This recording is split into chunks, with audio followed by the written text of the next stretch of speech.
waddin. Wassalatu wassalam ala sayyidina Muhammadin al-amin wa ala alihi wa sahbihi wa tabi'in.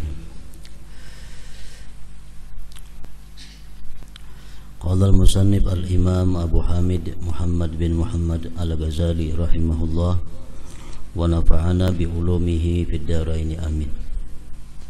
Penjelasan tentang obat yang berguna dalam menghadirkan hati.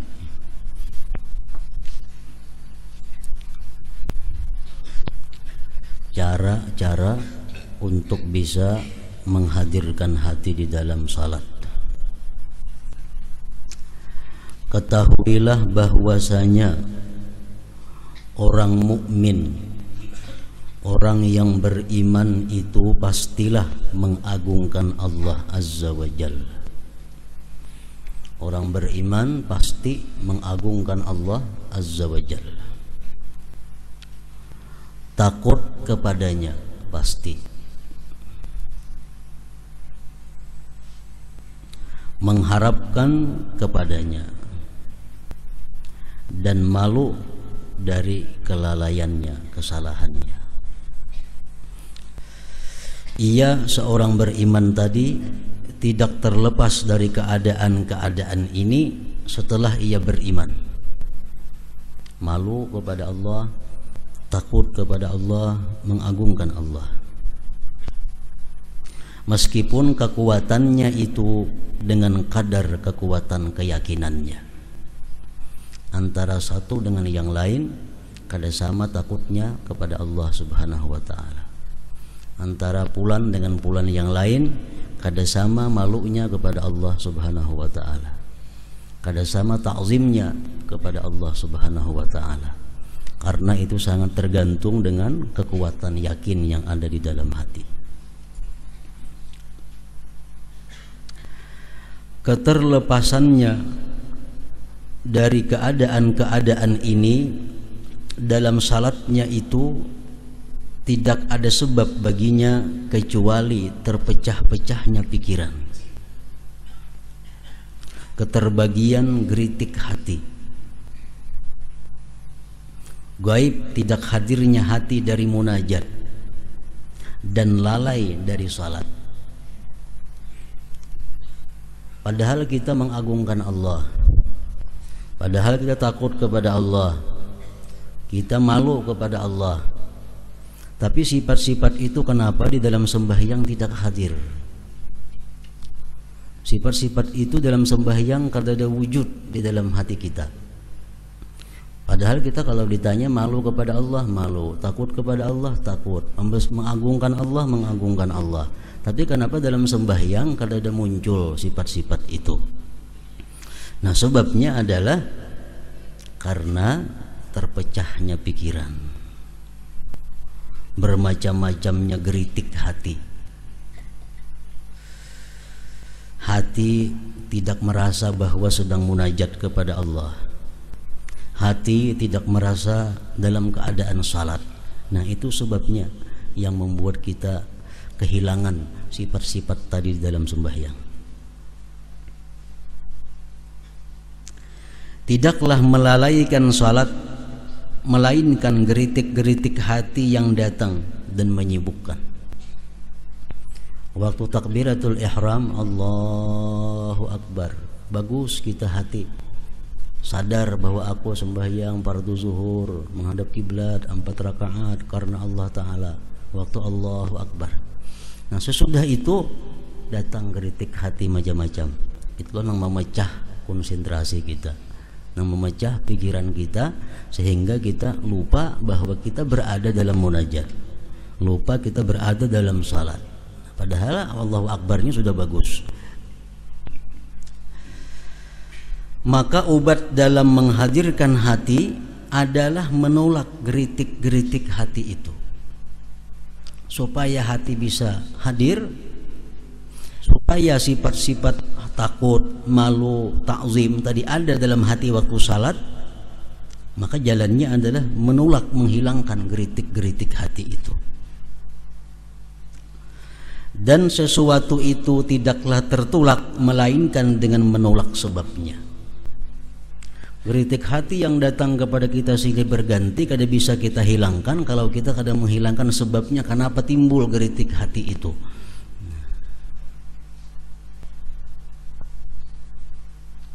Maka hendaklah kamu ketahui sebabnya dahulu. Geritik hati itu di mana datangnya. Nah, bila kita kau menghilangkan datangnya ke sumber geritik hati, otomatis geritik hati hilang.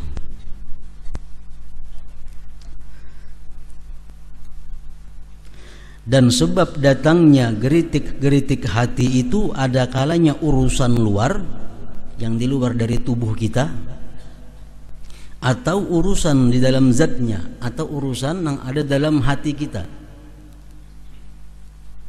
secara batin.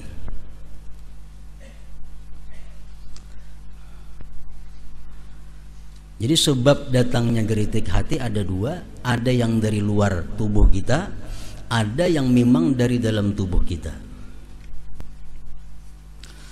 Adapun urusan luar, maka sesuatu yang mengetuk pendengaran atau tampak bagi penglihatan.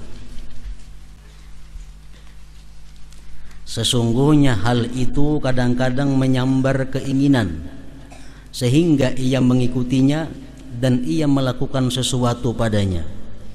Kemudian daripadanya tertariklah pikiran kepadanya dan berantai. Pandangan itu menjadi sebab untuk memikirkan. Kemudian sebagian pikiran-pikiran itu menjadi sebab bagi yang lain. Kita sembahyang umpamanya. Sembahyang diintang TV. TV nyaring bunyinya berita.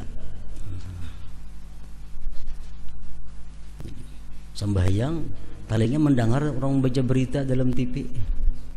Nah, itu sangat sulit kita untuk khusyuk sembahyang. Kenapa? Karena tarikan dari luar ini membawa geritik hati kita.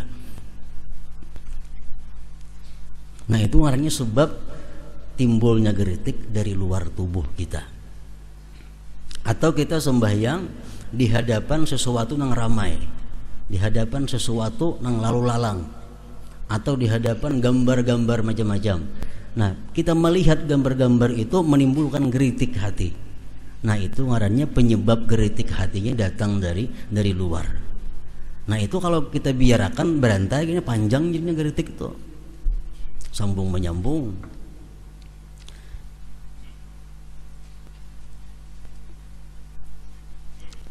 Barang siapa yang kuat niatnya dan tinggi himmahnya, maka apa yang berjalan pada indera-inderanya tidak melalaikannya. Kalau orang nang kuat sembahyangnya, walaupun di higa TV, walaupun di tengah kartak, kada jadi masalah. Itu orang-orang yang sudah kuat. Macam salah seorang aulia Allah berpesan kepada anak-anaknya, anak-anakku, ikan bila hendak memukul terbang waktu aku sembahyang aja. Bila aku kada sembahyang, kamu jangan berterbang, kok mau kepala. Jadi bila aku sembahyang, kamu ya berembian beributan di situ kada apa-apa. Kenapa? Karena sini kada mendengar lagi terbang tuh kalau sudah sembahyang. Nah, ini orang yang sudah kuat keyakinannya. Kita sebaliknya itu. Nah, itu penyebab-penyebab dari luar tubuh kita. Tetapi orang yang lemah pastilah pikirannya tercerai-berai karenanya. Kalau orang yang lemah masih himmahnya sembahyang di pintang nang rami, sembahyang radio berbunyi, TV berbunyi, itu sudah jelas mengganggu, menarik perhatiannya. Nah, pengobatannya adalah memutuskan sebab-sebab ini. Nyaman aja itu. Mati TV-nya. Mati radionya. Lurusan pulanginya. Kalau hanya itu sebab datangnya geritik. Kalau hanya bunyi TV, bunyi radio, nang datangnya geritik, di situ nyaman aja. Mati TV-nya yang sembahyang, mati radionya, nah habis sudah. Pengobatannya adalah memutuskan sebab-sebab ini dengan memejamkan pandangannya. Ini kalau sembahyang diganggu oleh pemandangan-pemandangan yang mengganggu. Bapak jam sembahyang, habis sudah kelihatan lagi. atau salat di rumah yang gelap, kada kelihatan lagi di muka nang balang-balang warna-warni, atau ia tidak membiarkan di mukanya sesuatu yang menyibukkan indranya, dan ia mendekat ke dinding ketika ia salat sehingga jarak pandangnya itu tidak meluas, dan ia menjaga dari salat di jalan-jalan, itu jelas terganggu, di tempat-tempat yang berukir, dan di atas hamparan dicelup diwarnai hambal-hambal balang-balang ini. Nah, kalau kita sembahyang merasa terganggu di intang pasahapan nang bergambar macam-macam itu, jangan pakai pasahapan itu lagi, cari pasahapan nang polos. Nah, itu mudah aja mengobatinya. Oleh karena itu orang-orang yang ahli ibadah itu mereka beribadah di rumah kecil yang gelap, luasnya sekedar sujud. Hal itu agar menghimpun himmah mereka, supaya jadi satu pikiran. Sedangkan orang-orang yang kuat, yang sudah kuat, mereka menghadiri masjid, merendahkan pandangan, dan mereka tidak melepaskan pandangan melewati tempat sujud. Mereka memandang kesempurnaan salat itu pada keadaan mereka tidak mengetahui orang yang di sebelah kanan dan kiri mereka. Bila inya kada tahu kiri kanan, perhatian sembahyang itu dianggap sembahyang itu sempurna. Bila mana inya tahu di sebelah aku si pulan, inya merasa itu sembahyangnya kada sempurna.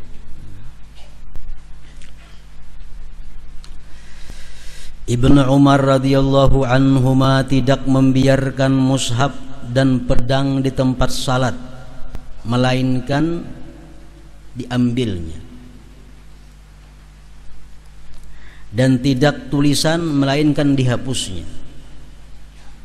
Jadi Ibnu Umar kalau hendak sembahyang di muka itu ada pedang atau ada Quran, sidin jauhkan, atau ada tulisan-tulisan, sidin hapus, supaya jangan mengganggu pikiran.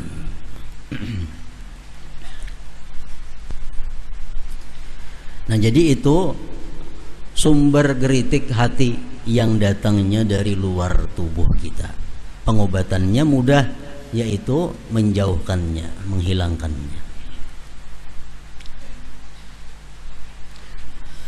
Adapun sebab-sebab yang batin maka itu lebih berat.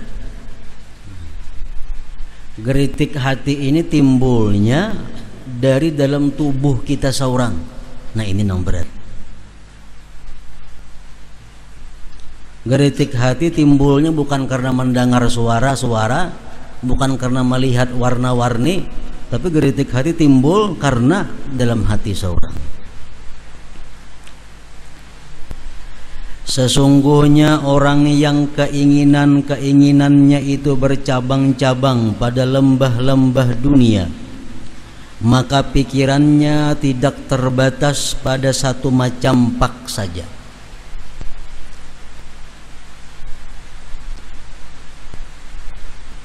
Tetapi selalu pikirannya terbang dari satu sisi ke sisi yang lain. Sedangkan memejamkan matanya tidak berguna baginya, karena sesungguhnya apa yang terdapat di dalam hatinya itu adalah termasuk satu sisi yang cukup menyibukkan. Nah, ini orang nang hatinya ini banyak benar cabang-cabang dunia, memikirkan itu, memikirkan ini, memikirkan toko itu, dijualan ini, pekerjaan itu. Nah, kalau macam itu Bapak jam sembahyang kada menambah kehusuan. Kenapa? Karena kada mampan Bapak jam. Karena menyibukkan hatinya bukan karena matanya, tapi karena ada di dalamnya. Ini jalannya adalah dengan mengembalikan nafsu secara paksa. Ini jalannya adalah dengan mengembalikan nafsu secara paksa untuk memahami apa yang dibacanya di dalam salat. Nah, itu pengobatannya. Kalau hati kita yang terlalu banyak memikirkan dunia, sambahyang di tempat nang kadap pada mampan jelas. Sambahyang bapak jam mata kada mampan juga, karena di hati seorang andaknya. Salah satu cara untuk mengurangi itu adalah memahami apa yang dibaca. Memahami apa yang dibaca. Nah, itu mengurangi geritik-geritik hati yang bercabang-cabang. Jadi kita membaca Bismillahirrahmanirrahim di dalam hati kita dengan nama Allah Maha Pengasih Penyayang. Alhamdulillahirabbil alamin. Dalam hati segala puji bagi Allah Tuhan semesta alam. Nah, menguranginya dengan cara memahami apa yang dibaca dan menyibukkannya dari selainnya, dan membantunya untuk itu adalah ia mempersiapkannya sebelum takbiratul ihram dengan memperbaharui pada dirinya akan ingat akhirat, tempat munajat, dan bahaya makam di hadapan Allah yang maha suci, karena dialah yang melihat. Nah, anak sembahyang mesti menghadirkan diri, mengatakan bahwa aku ini sembahyang menghadap Allah Subhanahu wa ta'ala, menghadap yang maha agung, menghadap Tuhan yang tahu segala geritik hatiku. Bila aku salah-salah, aku bisa berbahaya. Sebelum takbiratul ihram. Nah, karena sudah takbiratul ihram, usahakan memahami apa yang dibaca. Memahami apa yang dibaca.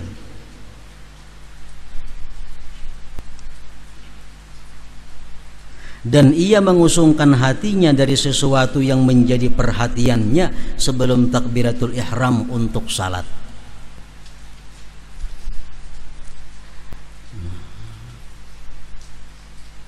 Dan ia mengusungkan hatinya dari sesuatu yang menjadi perhatiannya sebelum takbiratul ihram untuk salat.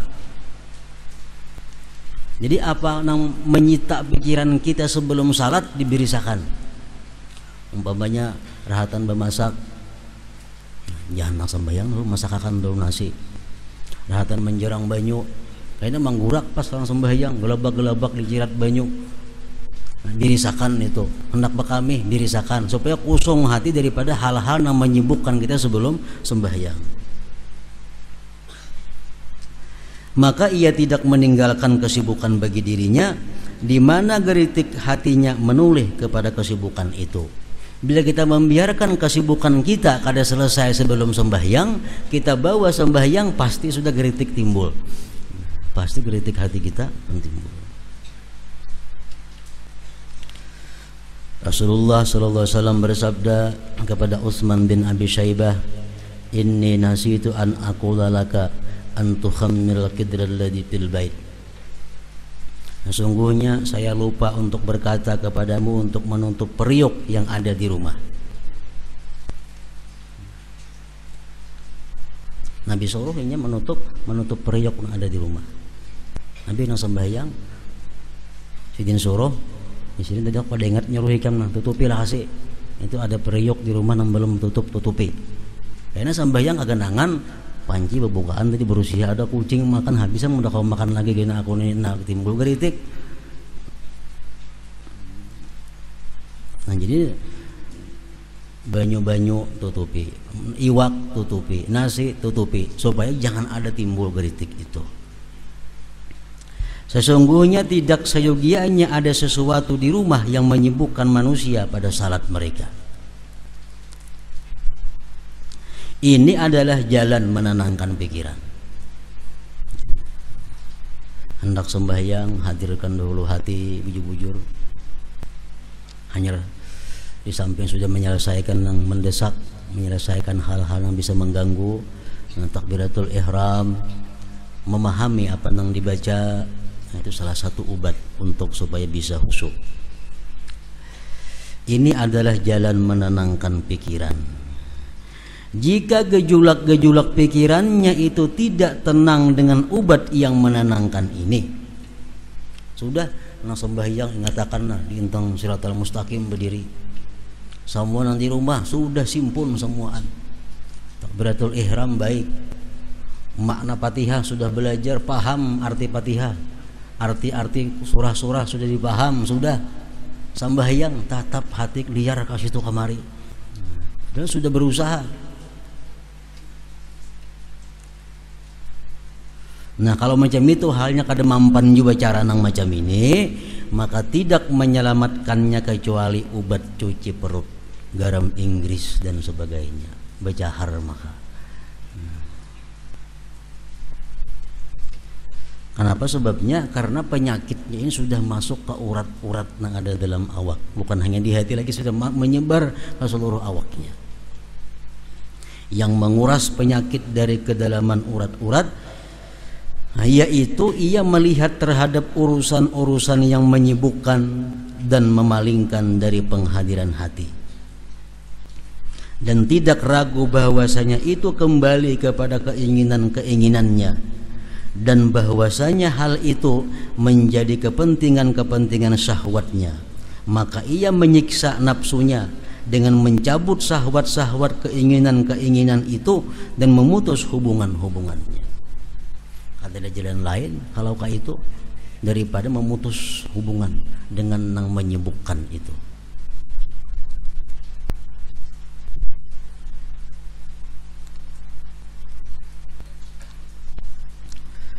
Setiap apa yang menyibukkannya, mengapa karena menyibukkan kita sembahyang, mengapa karena membuat kita lingah sembahyang, memikirkan itu aja sampai terbawa sembahyang. Setiap apa yang menyibukkannya, menjadikannya lalai dari salatnya, maka itu berlawanan dengan agamanya dan bala tentara iblis, musuhnya. Maka menahannya adalah lebih memudaratkan atasnya daripada mengeluarkannya. Benda nang apakah nang bila sembahyang timbul dipikirkan, sudah memahami ayat, sudah kada mampan juga, tetap pikirkan, berarti barang itu adalah merupakan bala tentara iblis. Bila kita tahan, membahayakan. Tidak ada jalan lain selain mengeluarkan barang itu. Maka ia melepaskan diri dengan mengeluarkannya. Banyak orang berisi jabatan banyak. Ia pembakal, ia ketua handil maulid, ia ketua rukun kematian, macam-macam jabatan. Nah, bila sembahyang hingga keingatan urusan pembakal, memaham ayat sudah paham, tapi kada kawa dalam sampai hingga keingatan urusan jadi pembakal ini nah, ada mau ampih. Nah, jalan terakhir adalah harus berampih jadi pembakal. Itu maksudnya ini. Kenapa? Karena pembakal itu berarti adalah tentara iblis. Ditahan membahayakan seorang. Rukun kematian jadi ketua kada so ingat dalam sembahyang, damai-damai aja. Jadi ketua handil mulut kada pernah terganggu sembahyang. Kalau pas jadi pembakal ini sembahyang pikiran pembakal dipikirkan. Berarti sebabnya geretik hati timbul urusan pembakal ini. Nah, kalau kada mampan cara-cara nang tadi, kada ada jalan lain pada mencabut diri daripada pembakal itu. Contohnya itu.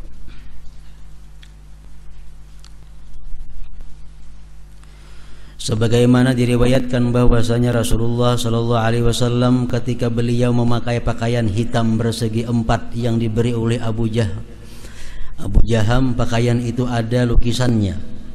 Beliau salat dengannya, dan setelah salat beliau melepasnya.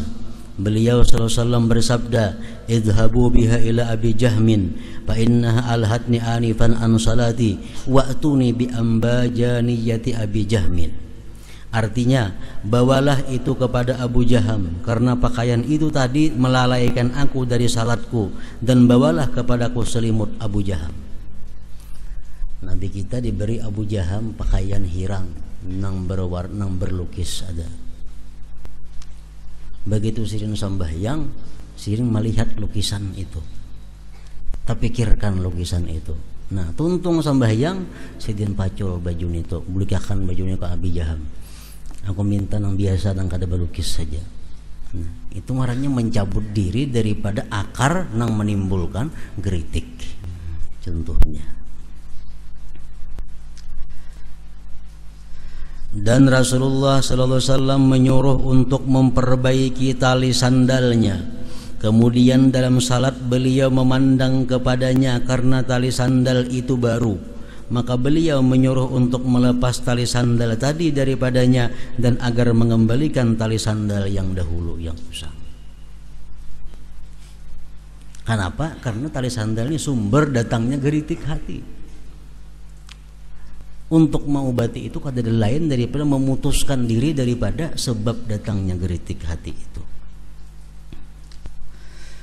Beliau sallallahu alaihi wasallam mengenakan sandal, lalu beliau kagum terhadap keindahannya, lalu beliau sujud dan bersabda, saya merendahkan diri kepada Tuhanku Azza wa Jal agar dia tidak memurkai saya. Kemudian beliau keluar dengannya dan memberikannya kepada peminta-minta pertama yang beliau jumpai. Kemudian beliau menyuruh Ali radhiyallahu anhu untuk membeli sepasang sandal kulit yang telah bersih dari rambut, lalu beliau memakainya. Jadi baik pakaian apapun, perhiasan, kendaraan, nang bila itu selalu menyibukkan kita di dalam salat, nang kada mampan diobati macam-macam, jalan terakhir adalah memisahkan diri daripada sesuatu benda itu. Rasulullah sallallahu alaihi wasallam di tangan beliau terdapat cincin emas sebelum diharamkan, dan beliau di atas mimbar, maka beliau melimparnya cincin emas tadi. Beliau bersabda, ini cincin menyibukkan saya, sekali pandang kepadanya dan sekali pandang kepada kalian. Dan diriwayatkan bahwasanya Abu Talhah salat di kebun dan padanya terdapat pohon. Lalu ia kagum terhadap seekor burung yang terbang di pohon mencari tempat keluar. Lalu pandangannya mengikuti sesaat. Kemudian ia tidak tahu berapa rakaat ia salat. Sembahyang di kebun, banyak pohon-pohon di kebun itu. Ada burung bagus, nah pas jangan ke burung. Jangan burung rahatan sembahyang. Kepentingannya berapa rakaat aku nih sembahyang sudah ada ingat lagi, karena disibukkan oleh burung nang terbang tadi, terbang di kebun. Lalu ia sebutkan kepada Rasulullah sallallahu alaihi wasallam mengenai cobaan yang menimpanya. Kemudian ia berkata, wahai Rasulullah, kebun itu saya sedekahkan, maka letakkanlah di mana kamu kehendaki. Kenapa? Karena gara-gara kabun tadi aku sembahyang kok kali ingat lagi rakaat berapa jumlahnya. Nah, jadi kabun itu diberikan oleh Rasulullah untuk kaum muslimin. Dari seorang laki-laki lain bahwasanya ia salat di kebunnya, sedangkan pohon kurma buahnya lebat. Lalu ia melihat kepadanya dan kagum. Ia tidak mengetahui berapa rakaat ia salat. Nah, maitihi pohon kurma berbuah labat, pohon kurma bagusnya pohon kurma berbuat labat. Akhirnya sembahyang kali ingat rakaatnya berapa. Maka hal itu disebutkannya kepada Utsman radhiyallahu anhu dan ia berkata, dia adalah sedekah, maka letakkanlah di jalan Allah azza wajalla. Lalu Utsman menjualnya dengan harga 50.000. Mereka melakukan hal itu karena memutuskan asal pikiran. Sumber kritik di situ datangnya, dan sebagai kafarat tebusan bagi kekurangan salat. Tebusannya yaitu ini adalah obat yang mencegah asal penyakit itu, dan obat lainnya tidak berguna lagi. Kalau obat lain sudah macam-macam kada berguna, jalan terakhir harus menjauhkan diri daripada sumber penyakit itu. Adapun kelembutan yang telah kami sebutkan dengan menenangkan dan mengembalikan kepada pemahaman zikir, pemahaman membaca Quran dalam sembahyang, maka itu berguna pada syahwat yang lemah dan keinginan-keinginan yang tidak menyibukkan kecuali pinggir-pinggir hati. Nang mampan lawan memaham ayat ini baca arti di hati, ini baca arti. Nah itu kita kawa macam itu. Amun cinta kita kepada dunia cinta yang lemah. Kalau kita cinta kepada dunia cinta nang berat, macam itu pun kita sudah kawa juga. Dua ayat kena paham, hilang pulang ayat nang ketiga.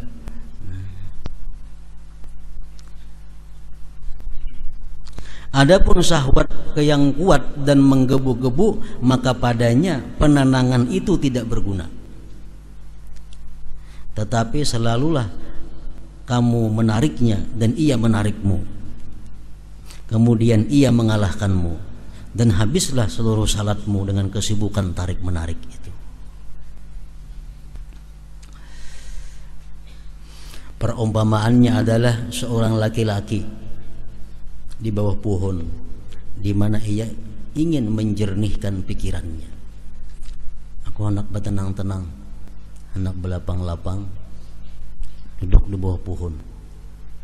Duduk di bawah pohon. Suara-suara burung pipit mengacaunya. Ini bawah pohon menduduk. Ciut-ciut burung pipit. Ia selalu menerbangkan mengusirnya dengan kayu di tangannya. Nak bertanang bang, dihalau pipit tadi, bukahan inya, dan ia kembali kepada pikirannya. Pipitnya berjauhan, tenang pulang. Nengaran pohon tu rumahnya pipit, maka kembalilah burung-burung pipit itu datangan pulang inya. Maka ia kembali mengusirnya dengan kayu. Akhirnya kada tenang lagi, orang usir datang, jadi bertenang lagi. Nah, sesungguhnya ini adalah tawanan unta yang diberi minum, tidak selesai-selesai dan tidak terputus. Jika kamu menghendaki selamat, maka potonglah pohon itu. Hendak tenang tabang pohonnya, pipitnya berjauhan sama lagi situ besaranginya. Karena sumber pipit itu pohon itu. Nah itu perumpamaan sesuatu yang menyibukkan pikiran kita di dalam salat.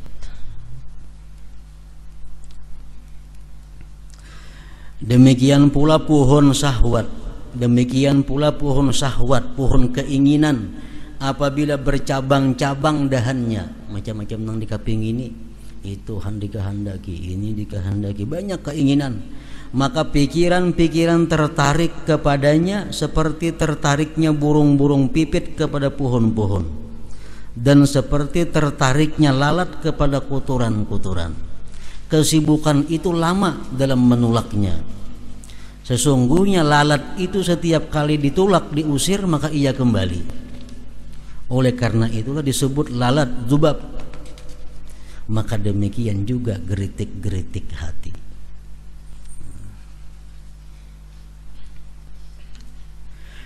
Syahwat-syahwat itu banyak, dan sedikit sekali seorang hamba kosong daripadanya. Dan itu dihimpun oleh satu pokok, yaitu cinta dunia.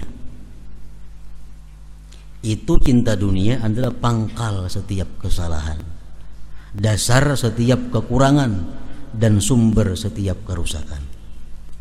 Barang siapa yang batinnya mengandung cinta dunia sehingga ia condong kepada sesuatu daripadanya, tidak untuk mengambil bekal dan pertolongan daripadanya ke akhirat, maka janganlah ia berharap untuk jernih baginya kelezatan munajat dalam salatnya. Kalau kita mencintai dunia, selain dunia nang jadi bekal ke akhirat, kita cintai dunia itu, maka jangan berharap kita bisa khusyuk di dalam sembahyang itu. Pasti pikiran kita tertarik kepada sesuatu yang kita cintai tadi. Keinginan seseorang itu bersama penyejuk matanya. Keinginan kita kepada sesuatu yang menyenangkan hati kita. Keinginan kita kepada sesuatu yang membahagiakan kita. Jika penyejuk matanya, jika penyenang hatinya itu ada di dunia, maka pastilah ia berpaling kepadanya dunia.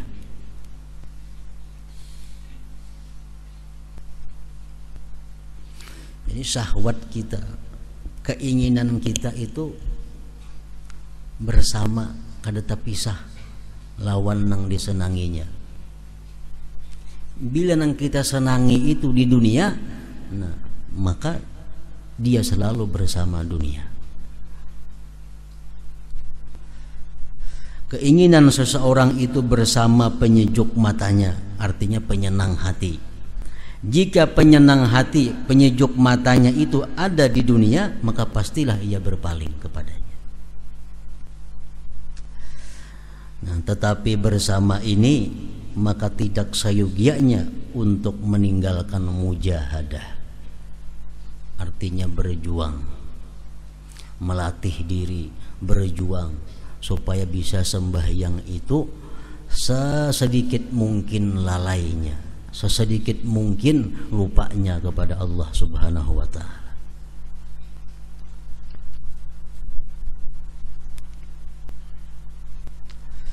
Mengembalikan hati kepada salat dan mensedikitkan sebab-sebab yang menyibukkan, mengurangi pekerjaan, mengurangi nang dikapingini, itu merupakan salah satu jalan untuk bisa khusyuk di dalam sembahyang. Bila kita banyak berisi pekerjaan, banyak berisi jabatan, banyak berisi macam-macam, sulit untuk bisa khusyuk di dalam salat karena pikiran kita tertarik ke situ. Ini adalah obat yang pahit. Ini adalah obat yang pahit.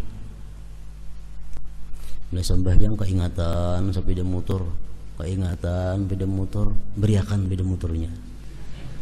Kan pahit nih itu. Macam tadi sembahyang di kabun, kada ingat lagi rakaat, beriakan kabunnya sebagai penebus dalam kesalahan kada ingat dalam sembahyang tadi. Nah, ini adalah obat yang pahit. Dan karena pahitnya, maka tabiat kita menjadi sempit. Tabiat kita lo kada mau, karena pahit. Tabiat kita kada mau. Dan penyakit itu tetap bertahan lama. Oleh karena kita kada mau obat itu, penyakit terus menerus sampai tua tetap kada menghusu sembahyang. Kenapa? Karena kada mau berobat, kada mau mengobati. Makin tua makin banyak gawian, makin tua makin bertambah pekerjaan. Nah, mestinya dikurangi supaya bisa terarah kepada khusyuk itu.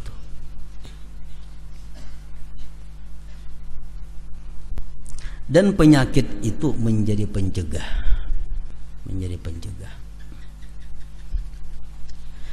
sehingga orang-orang besar, orang-orang yang sudah top, bersungguh-sungguh untuk salat 2 rakaat dengan tidak berbicara kepada diri mereka padanya mengenai urusan-urusan dunia, mereka lemah dari yang demikian itu. Orang-orang yang sudah hebat itu pun sembahyang 2 rakaat dari awal sampai akhir kada pernah lalai, kada sanggup juga. Itu orang-orang yang sudah besar, yang sudah top sudah ilmunya, yang sudah hebat ma'rifatnya. Dari takbir sampai salam sedikit pun kada ada lingah, itu pun mereka lemah.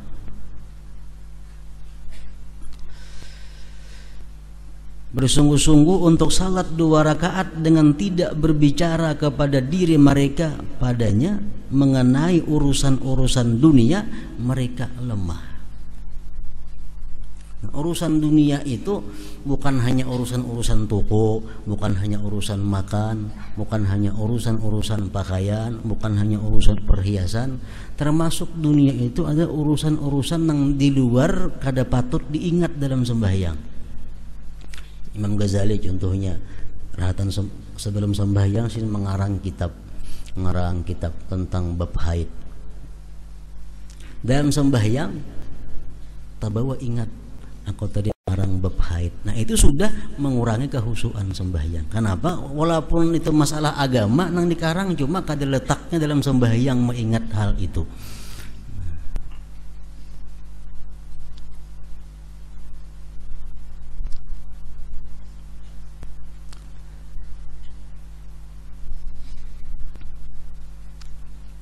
Kita pengajian ini adalah bagian akhirat, bagian daripada ibadah. Nah kalau kita dalam sembahyang kita tak ingat di pengajian ini, kada tempatnya itu kada khusyuk ngarannya. Nah jadi sembahyang itu mesti sesuai, mesti kita pahami apa yang kita baca, apa yang ada dalam hati kita, apa yang ada dalam gerak-gerik kita. Nah, itu ngarannya khusyuk. Sembahyang misal ingat kubur, kan lain khusyuk ngarannya itu. Mengingat kubur tuh bagus, cuma bukan di sembahyang andaknya. Nah, bukan di sembahyang. Pengertian khusyuk dalam sembahyang itu adalah hadirnya hati bersama Allah Subhanahu wa taala di dalam salat. Makanya tadi orang-orang yang besar pun untuk 2 rakaat sembahyang itu bersih daripada urusan dunia, mereka lemah dari yang demikian itu. Jika demikian maka tidak ada keinginan tamak pada bagi orang-orang yang seperti kita. Kita ada harapan kau 2 rakaat itu pol orang-orang besar aja kada kau apalagi macam kita. Kiranya lah selamat dari salat kita separuhnya, untung sudah. Separuh kita kawan yang bersih, hati kita hadir lawan Allah Ta'ala, separuh. Atau sepertiganya kah? 2/3 perayanya. Kiranya lah selamat dari salat kita separuhnya atau sepertiganya dari was-was, agar kita termasuk orang yang mencampur amal yang baik dan keburukan lain. Jadi kalau kita ada sembahyang itu ada khusyuknya, ada hadirnya hati walaupun sepertiga, nah sembahyang kita sudah bercampur antara nang baik lawan nang kada baik. Amun nang lalai sama sekali itu pol kada baiknya ngarannya.